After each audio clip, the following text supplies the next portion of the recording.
ಚಿತ್ರರಂಗಕ್ಕೆ ಈಗ ಒಂದಲ್ಲ ಒಂದು ರೀತಿ ಆಘಾತಗಳು ಹೋಗ್ತಿರೋಂಥದ್ದು. ಈಗ ದಿಲೀಪ್ ರಾಜ್ ಅವರ ಈಗ ಸಾವಿನ ಬಳಿಕ ಈಗ ಮತ್ತೊಬ್ಬ ಕನ್ನಡದ ಖ್ಯಾತ ಹಿರಿಯ ನಟರೊಬ್ಬರು ಈಗ ಕೊನೆ ಸೆಳೆದಿರೋಂಥದ್ದು.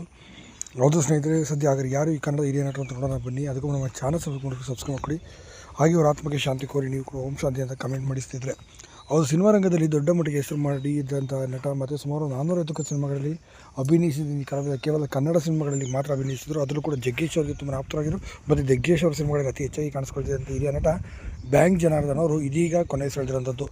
ಸುಮಾರು 2 ತಿಂಗಳಿಂದ ಕೂಡ ಆಸ್ಪತ್ರೆಯಲ್ಲಿ ಹೆಚ್ಚಿನ ಚಿಕಿತ್ಸೆಯನ್ನು ಕೂಡ ಪಡೆಯುತ್ತಿದ್ದರು. ಅಡ್ಮಿಟ್ ಕೂಡ ಆಗಿದ್ದರು ಅವರು ಅಂತ ಹೇಳ್ಬೋದು. ತೀವ್ರದ ಅನಾರೋಗ್ಯ ಕಾರಣದಿಂದಾಗಿ ಮತ್ತು ಕಿಡ್ನಿ ವೈಫಲ್ಯದಿಂದ ಬಳಲುತ್ತಿದ್ದರು ಅಂತ ಹೇಳಲಾಗುತ್ತೆ. ಸದ್ಯ ಅವರಿಗೆ 78 ವರ್ಷ ವಯಸ್ಸಾಗಿತ್ತು. ವಯೋಸಹಜ ಕಾರಣದಿಂದ ಕೂಡ ಅವರು ಬ್ಯಾಂಕ್ ಜನಾರ್ದನ್ ಅವರು ಬಳಲ್ತಿದ್ದರು. ಇನ್ನು ಉಪೇಂದ್ರ ಅವರ ನಿರ್ದೇಶನದ ಕಾಶಿನಾಥ್ ಅವರ ನಾಯಕತ್ವದ ಸಿನಿಮಾ ಉಶ್ ಸಿನಿಮಾ ಅವ್ರಿಗೆ ಅತಿ ದೊಡ್ಡ ಮಟ್ಟಿಗೆ ಬ್ರೇಕನ್ನು ತಂದುಕೊಟ್ಟಿತ್ತು. ಈ ಸಿನಿಮಾ ಆದ ನಂತರ ಅವ್ರಿಗೆ ಬ್ಯಾಕ್ ಟು ಬ್ಯಾಕ್ ಸಿನಿಮಾಗಳನ್ನು ಮಾಡ್ಕೊಂಬಂದರು ಅಂತ ಹೇಳ್ಬೋದು.